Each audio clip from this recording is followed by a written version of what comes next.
Serhat Hanım, teşekkür ederim bu güzel olan için. Minnettarım. Serhat Hanım'ın oxumağından sonra mən də bir məhəbbət haqqında şeir demək istədim. Tanrıdan yazılan alın yazınsan, kış ömrümdə baharımsan, yazınsan, sinəmin başında qalan yazınsan, sensiz həyat yalan, ay ömrü günüm, qayıtgah başına mən özüm dönüm.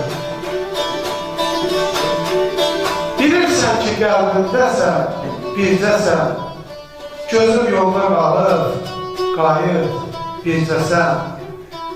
Bu həyatda məni duyan, bircəsən. Sensiz həyat yalan, ay ömrü günüm, qayıtgah başına mən özüm dönüm. Binəli dağlarda gün çiçək dərdi, Binəli dağlarda gün çiçək dərdi, alıbdı canını bir göçək dərdi.